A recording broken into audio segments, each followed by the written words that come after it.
বলে এসেছি অনেক মিটিংয়ে, এই ডাটাগুলো ভুল, ডাটাগুলোকে ঠিক করে তারপরে আসতে হবে। যেমন কিছুদিন আগে আপনার ডাটা আপনি শুনুন, ঢাকা শহরের মানুষ যদি আপনার বাড়িতে প্লট করেন, রাজুকের পরিকল্পনা পারমিট নিতে হইতো জেনারেলি, পারমিট। এখন কিন্তু আর পারমিট নাই, এখন হচ্ছে পরিকল্পনা রিপোর্ট। রিপোর্ট মানে তো বুঝলেন, একটা রিপোর্ট তৈরি করতে হবে, অর্থনৈতিক দুর্ভোগ মানুষের। এটার বিরুদ্ধে প্রতিবাদ শুধু এখানেই করি নাই, আমরা ইভেন প্রধান উপদেষ্টাকে পাঠিয়েছি যে জনগণকে হয়রানি করে এই ড্যাপকে বাতিল করতে হবে। এবং আমাদের পরিকল্পনা প্রস্তাব হলো 25-এ যত ইনভ্যালিড আমরা রিটেন দিয়েছি, সচিবকে দিয়েছি, যেহেতু 25-এর পরে কোনো ডাটা নাই, আগের ডাটা নিয়েও প্রস্তাব হতো, তা বাদই দিলাম। 25-এর পরে স্পষ্ট করে ড্যাপের পাতায় পাতায় লেখা আছে, আপনারা আমাদের এটার মধ্যে একটা কিউআর কোড আছে, করলে প্রতিটা পেজ দেখবেন আমরা ভুল বললাম কিনা। আমাদের একটা প্রস্তাব দেওয়া হচ্ছে সরকারকে, এই কারণে আইনগত সিদ্ধ করে নতুন করে ড্যাপ প্রণয়ন করা। ছোট্ট একটা রেফারেন্স আপনাদের দেই, ঢাকা শহরের প্রতি এত অনীহা কেন? কক্সবাজারে মাস্টার প্ল্যান শুরু হয়েছে, ঢাকা শহরের মাস্টার প্ল্যান যদি এক্স অ্যামাউন্ট লাগে, কক্সবাজারে 5x অ্যামাউন্ট দিয়ে মাস্টার প্ল্যান করছে, আন্তর্জাতিক আরবান ডিজাইনার নিয়ে এসে শহরকে। ঢাকার প্রতি এত, মাত্র অল্প টাকায় 30 কোটি টাকা ড্যাপ করলে তো এটাই হবে, সার্ভে হবে না। আমরা বলেছিলাম যে আপনারা কিচ্ছু যেতে হবে কেন, আমরা অনলাইনে চাপলেই তো রাস্তা কত দেখতে পারবো, প্লট কত, আমাদের কেন দাঁড়ে দাঁড়ে জনগণ ওরা না রাস্তা দেওয়া যাবে না, তাহলে তো রাস্তা তো পরিবর্তন হয়। তার মানে সব ক্ষমতা রাখা, এটার বিরুদ্ধে আমরা দাবি করেছি। মাত্র 30 কোটি টাকা দিয়ে ঢাকার ড্যাপ হয়েছে, আর আরেক জায়গায় 150-200 কোটি টাকার ড্যাপ হচ্ছে ছোট্ট শহরের জন্য। এই যে বৈষম্য, ঢাকার প্রতি বৈষম্য কেন আমাদের এত, কেন কিপটামি? তা তো এই ডাটাই হবে, এই সার্ভে হবে, এর থেকে ভালো সার্ভে সম্ভব না। 6 মাসে ঢাকা ড্যাপ পার করে, যেটার মধ্যে আমরা ডাটা খুঁজলে ডাটা পাই না। আমরা জিজ্ঞেস করেছিলাম আপনাদের ফার কত মোহাম্মদপুর, বলতে পারে না।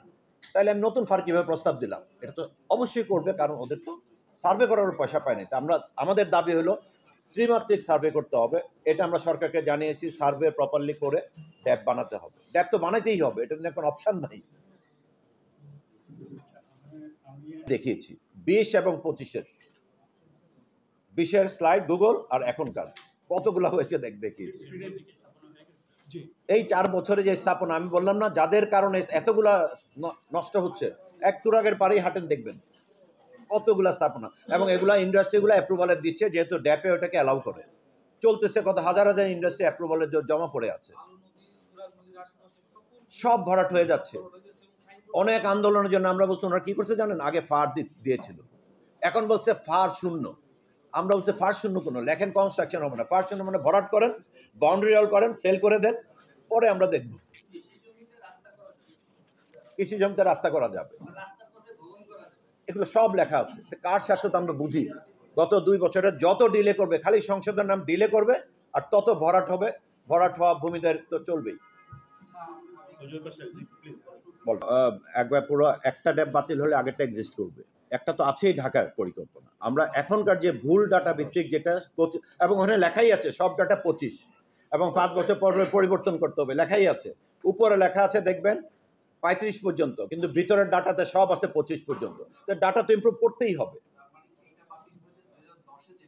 সেটা আবার ভ্যালিড হবে। আমরা চাচ্ছি বাই দিস টাইম খুব ফাস্ট এটাকে ডাটা আপডেট করতে হবে, আপডেট করে নতুন একটা করে ফেলতে হবে, এবং সেই ডাটাতে ঢাকার ত্রিমাত্রিক প্ল্যানও করতে হবে। যেটা ত্রিমাত্রিক বলতে আমরা কোন এলাকায় উঁচু নিচু সব টোটাল সার্ভে থাকতে হবে, সাথে সুন্দর শহরে বাস করতে পারি। আপনারা 10টা থেকে বসে আছেন, অনেক দুঃখিত।